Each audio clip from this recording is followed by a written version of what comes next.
We've sold in 1 year over 80 deals from one Facebook group. This year, we'll close over 40 from one Facebook group. I have a Facebook group with 116,000 members because there are days you're going to be not motivated. You're going to be lacking that motivation. So to me, it's the discipline. And what does that discipline look like? I have to do this. I've been broke, man.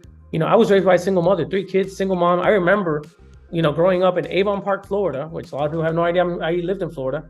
But we would go to the refrigerator, and in my refrigerator, there was literally a gallon of water, and it was tap water, and all we had was water and soda crackers. Those por soda, like we say in Puerto Rico, the unsalted saltine crackers. That's all we had. Acknowledge the lawsuit. People are not stupid. They're seeing it all over the news, and they're seeing it because we're the ones sharing it. Because in reality, they're not seeing it. We're the ones sharing it, complaining and whining about it.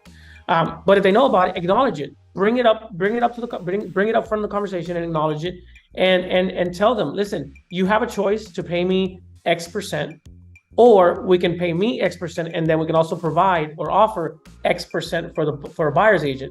And I say we don't have to offer buyer's agent compensation, but keep in mind that 94% of buyers, like in Houston, there used to be 94% of buyers were FHA buyers. They cannot add that commission to the price. Man, I appreciate you taking the time from your schedule, man. I really do. But I want to know a little bit about you, how all of this started, your group, especially the 116.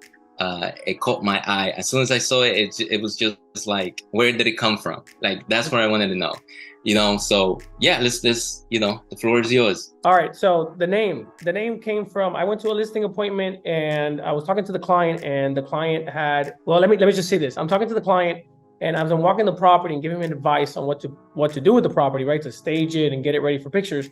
I'm telling him to, you know, move some chairs and let's do the lawn. Let's power wash outside. I think we should retouch the paint in some of these walls, and then take things off the countertops in the kitchen and magnets off the fridge. And I said, and he's like, what else? I'm like, no, I think that's pretty much it. Maybe this and that, but what else? And I'm like, that's it. And he's like, anything else? I'm like, no.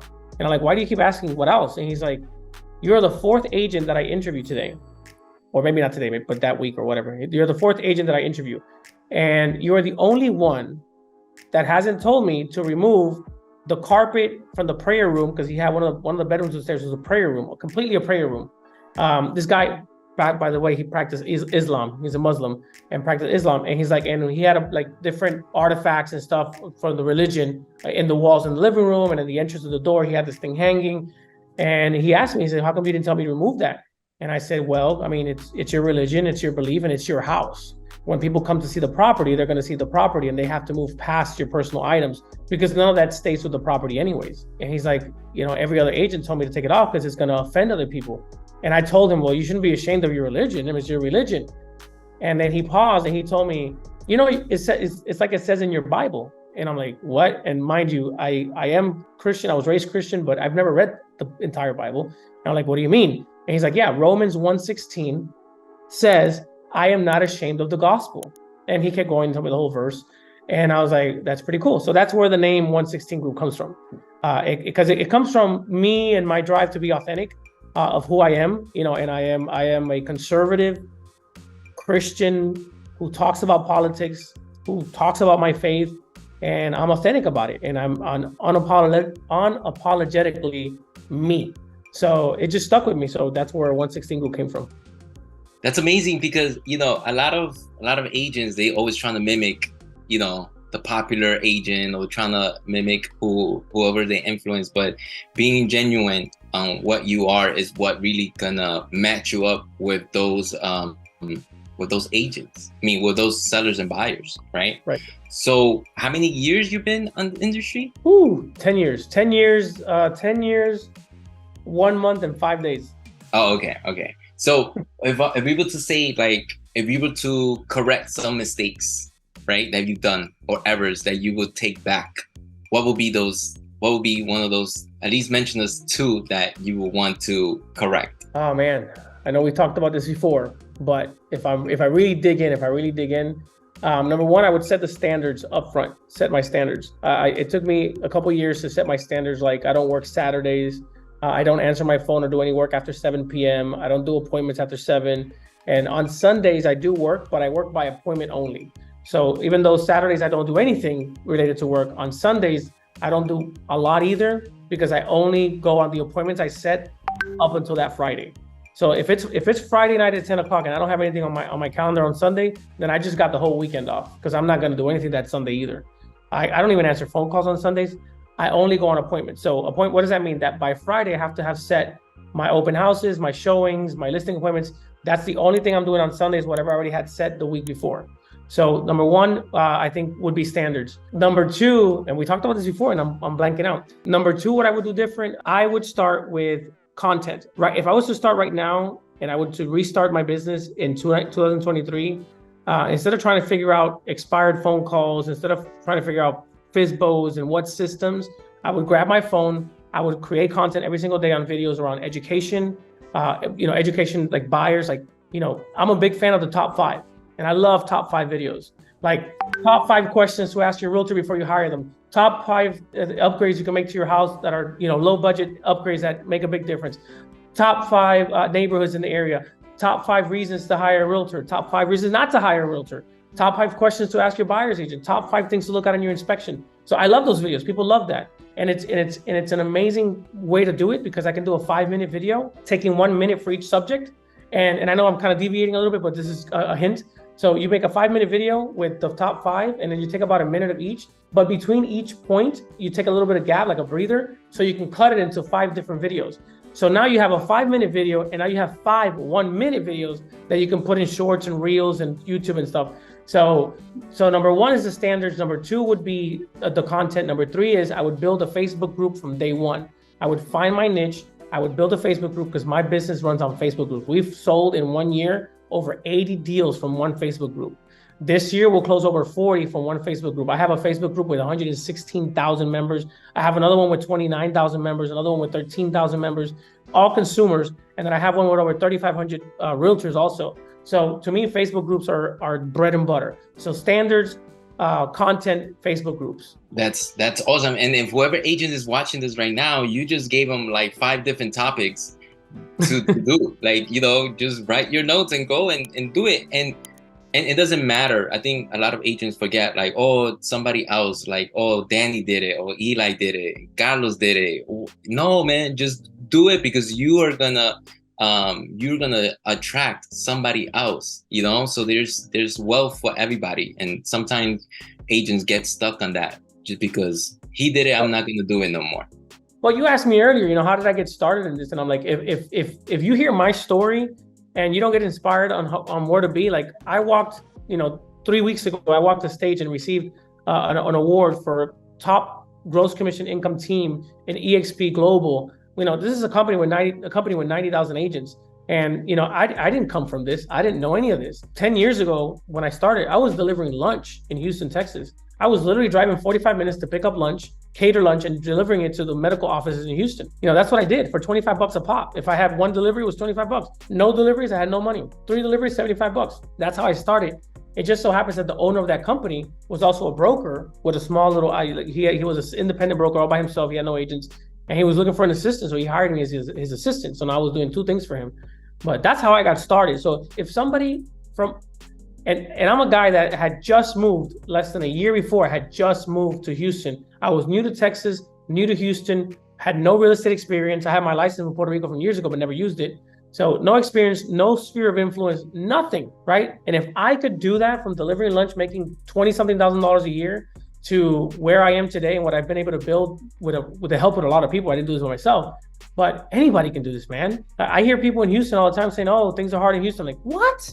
There's so much opportunity in Houston, man. Houston is the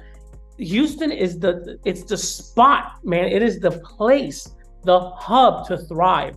There's so much opportunity in Houston, Texas. So if you're in Houston or anywhere you're at, I don't care where you're at right now. If you're watching this video, no excuses. Hit me up, give me a call Dany. We'll talk about it. Yes, for sure. And just, I know that we didn't speak about this, but I'm from New York. I lived in New York like 30 something years. And wow. When I came here, Eli, I didn't know nobody. The only people I knew were my in-laws, and they already had a house. And people were telling me I wanted to become a real estate, and people were telling me, please take a personality test to see if you match with our brokerage and stuff like that. It was so hard. It was hard for me to find a brokerage. And then I found somebody, they trained me, and like I'm here now, you know. I feel like, you know, I've come a long way. So it's true what you say, you know, if you put in the hard work and you put in, you know, just look straight and don't look back and forget about what everybody's saying, you make it. You definitely make it. Definitely. So at your stage, right, what motivates you? What keeps you going, right? What's like, because I know that any other agents, they talk about, oh, we get burned out and like I get tired, you know. What keeps you going to get to that level that you're at right now? All right, so we all get burned out, right? And there's ways around it that you can play with your life and your schedule to kind of stop that. But we have to stop looking for motivation. Nobody can thrive on motivation. You can get up right now. If I told you earlier, you could, if I tell you, hey, in your front door there's a box with $100,000 cash, that you're gonna be motivated to go get that. But that box is not gonna be there every single day. So how do you get up and go to that door every single day? It's not motivation, it's discipline. You have to be disciplined. You have to do the work on the days where you're not motivated. That's why you can't go by motivation. You can't be watching these YouTube videos and you can't be talking, you know, listen to motivational speakers every day, because there are days where you're not going to be motivated. So discipline has to be the factor that overcomes that lack of motivation, because there are days you're going to be not motivated. You're going to be lacking that motivation. So to me, it's the discipline. And what does that discipline look like? I have to do this. I've been broke, man.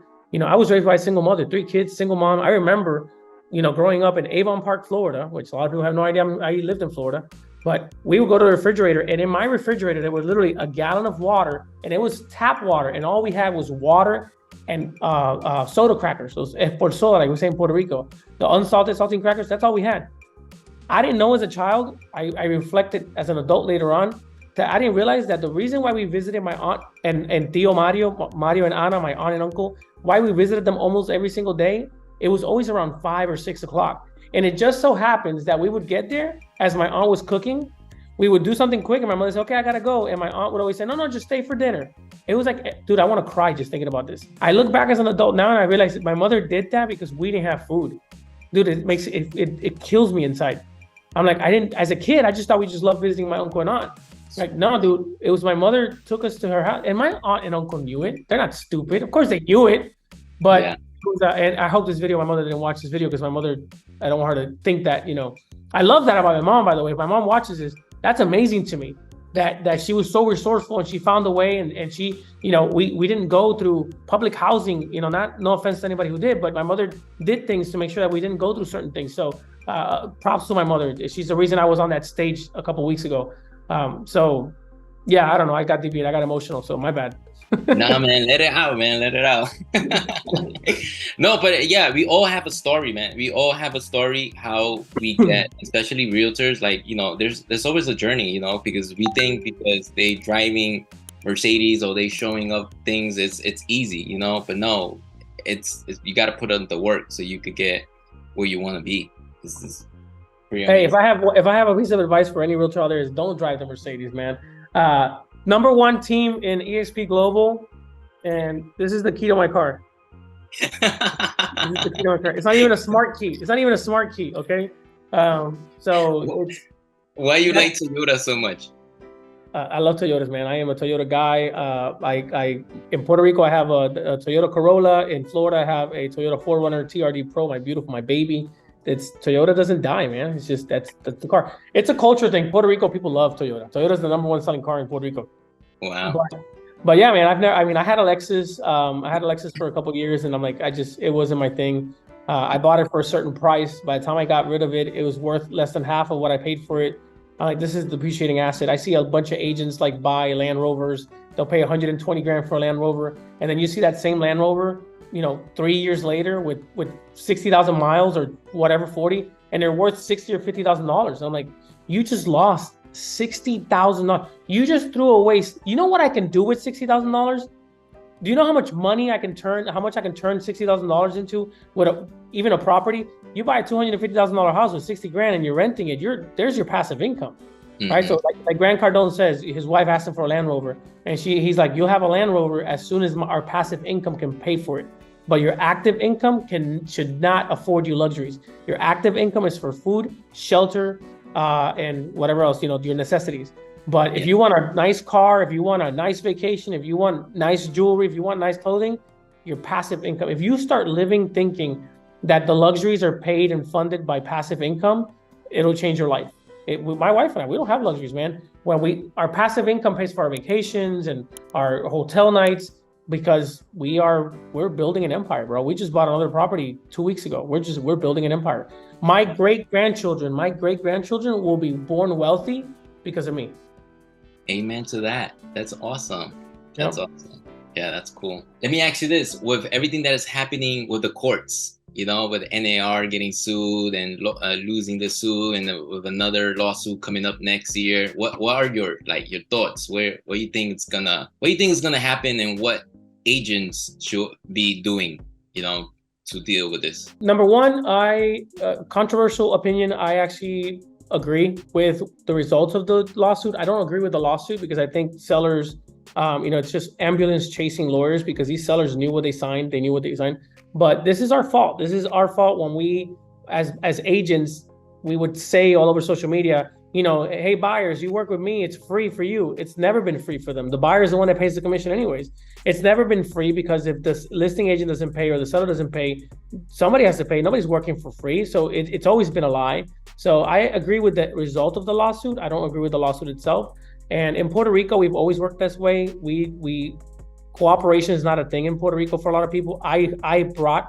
I say I'm the pioneers that brought clear cooperation to Puerto Rico, because I worked in Houston for 10 years before I came here, before I started, building our team in Puerto Rico. So to me, clear cooperation is just part of the deal. It's just part of it. So, but 70% of listings here in Puerto Rico don't offer buyer compensation. So we've always had the conversation up front with the buyer during our buyer consultation that they are most likely liable for part or all of the 3% commission. Which, by the way, as a buyer's agent, so here's what's going to change. Here's what my advice would be to agents. Number one, when you talk to a seller as a listing agent, acknowledge the lawsuit. People are not stupid. They're seeing it all over the news, and they're seeing it because we're the ones sharing it. Because in reality, they're not seeing it. We're the ones sharing it, complaining and whining about it. But if they know about it, acknowledge it. Bring it up front of the conversation and acknowledge it, and tell them, listen, you have a choice to pay me X%.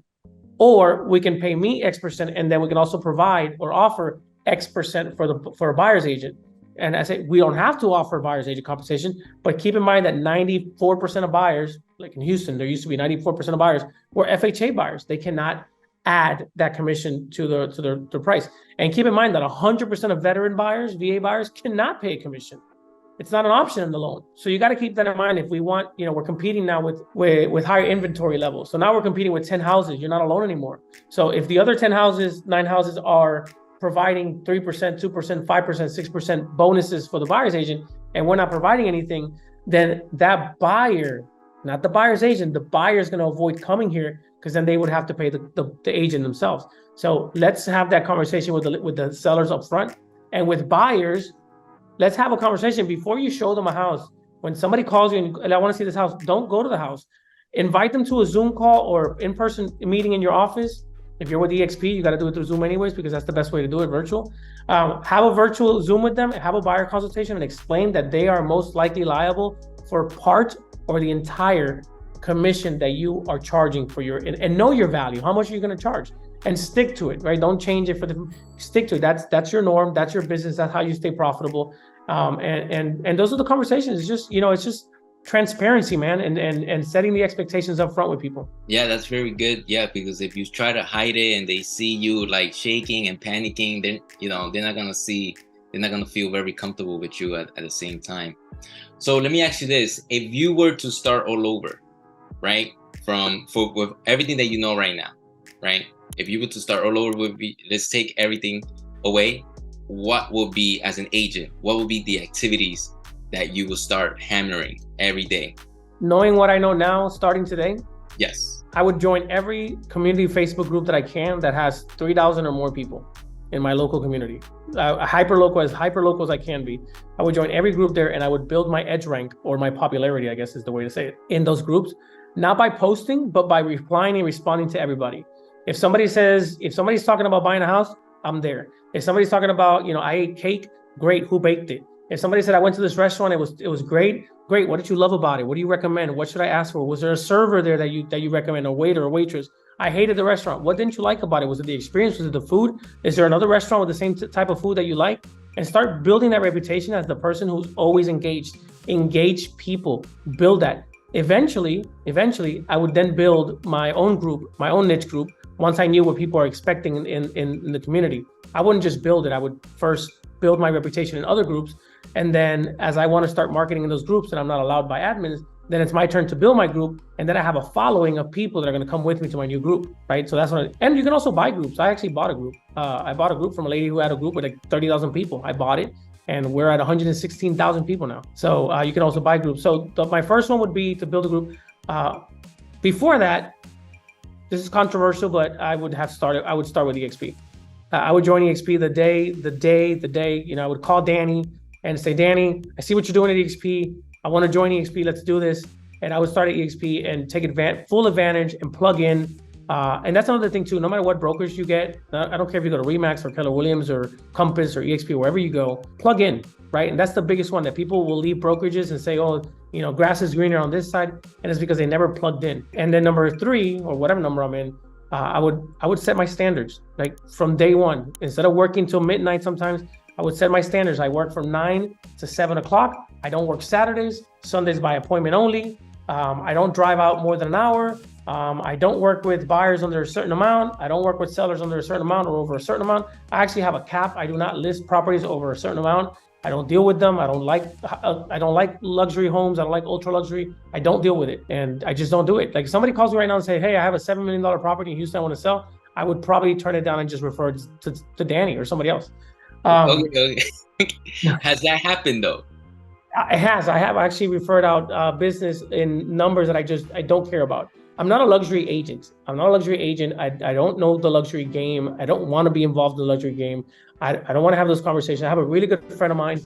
If you guys ever want to follow somebody who does luxury the right way, it's Wyatt Poindexter in Oklahoma. Wyatt is amazing. And he actually just posted yesterday or today, he was posting about, you know, a listing that he had for I don't know how long. And, you know, they terminated it. It didn't sell. And the sellers got exhausted. They terminated it. And when he did the math, he had over $16,000 invested between photography, drones, sponsorships, news ads or TV ads, you know, it's magazine ads, whatever luxury investment it is.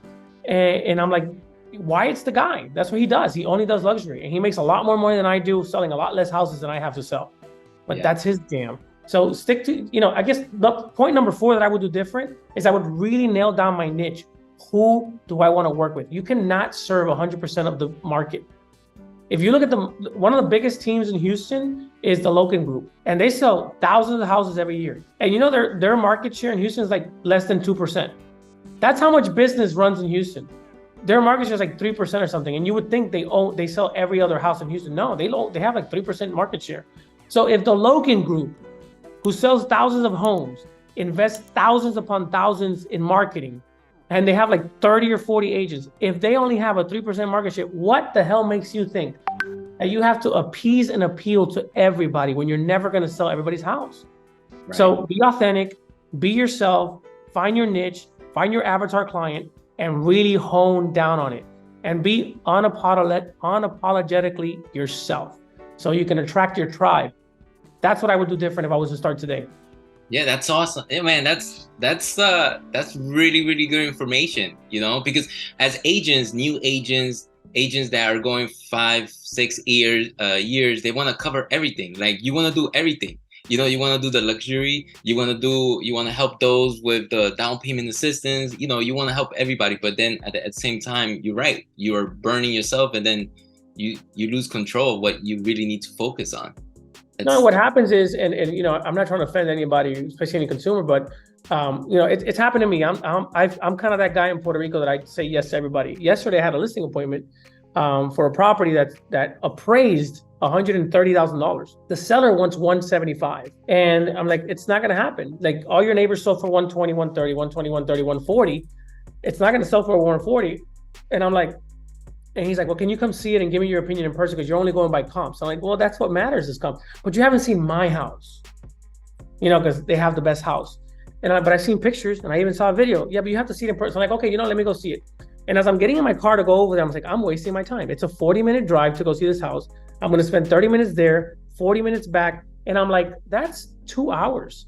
That's 3 hours, 3 hours of my time wasted while I have a $1.7 million listing that's coming soon that I'm supposed to finish wrapping up in the market, in the MLS. And I'm over here because I can't say no to anybody. I'm over here. I'm like, and I called them and I said, listen, I'm sorry. It's pouring. It's torrential downpour right now. Your property's not going to sell for the 200 that they want 200. And then I got them like to 175. Your property is not going to sell for that price. I don't have to go see it to know that no matter how great your house is, when the appraiser comes back, the buyer's not going to be able to pay more than that. I'm wasting my time. I'm not going to head that way. And he's like, what if we list it for 150? And I'm like, oh, now you're. I'm like, it's raining. Can we meet on Thursday instead? You got to respect yourself and you got to know who your niche is. And you have, listen, the most powerful sentence in our industry, the most powerful sentence, you know what it is? No. That's it. You're right. It's no. No. It's no. The most powerful sentence in our business is no. Learn to say no to people when you know it is not in your best interest of your business, your family, and yourself. If it's not filling you and if it's not building you up, just say no. And sometimes they come back and say, well, let's list it for 150. Right. So we're almost there. And when I get there Thursday, I got to get them to 140 and then we're winning. So. Wow, that's great. That's good info, good insight, to get, 3 years from now, where are you seeing yourself? 3 years from now, like what Eli from the future got to say to us? So 3 years from now, me, personal or business? Whichever you want. So a little bit of both. 3 years from now, my team in Houston and my team in Puerto Rico are running mostly without me. My son just graduated high school, so my wife and I are empty nesters. Wow, 3 years I'm an empty nester. I'm 43 years old and an empty nester. Our teams are running pretty smooth, and we are living full time in Puerto Rico. That's Eli in 3 years, living full time in Puerto Rico. And I say empty nester, but I have a 3-year-old nephew now that has become kind of like my son because he's in my house all the time. So unfortunately, thanks to Liam, I won't be an empty nester. I'm still gonna have that baby. So I'll have a child in 2nd grade like you have right now. Okay. So we're not talking retirement yet then. Do you believe in retirement? Yeah, I mean, I believe in retirement. I don't think there's fully retirement for the few people I know that retired, like my grandfather, they kind of decayed, after retirement. And so I don't believe in retirement. Now my other grandfather, who was my father's father, who passed away at 84 years old, he worked till he was like 80, but he worked doing whatever he wanted because he liked it. Right. Yeah, so like my dad's almost 70 years old and he still sells cars from his house. So he doesn't own a dealership or he doesn't run a dealership anymore.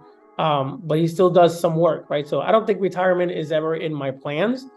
Unless it's like maybe retiring to the beautiful coast somewhere in Spain. Maybe I'll do that. Wow, look at you going international. That's right, baby. Yeah, man. But good conversation. I really appreciate it. I had a good time. But I thank you for this invitation, and I'm glad we finally made it happen after 3 attempts. So yeah, man. The pleasure is all mine, man. I appreciate you taking time out of your schedule, and like you say, I know you were trying to reschedule a few times, and but yeah, I appreciate your time and your all the knowledge that you dropped. Awesome, brother. Thank you so much, Danny. Talk to you soon. Man. Okay.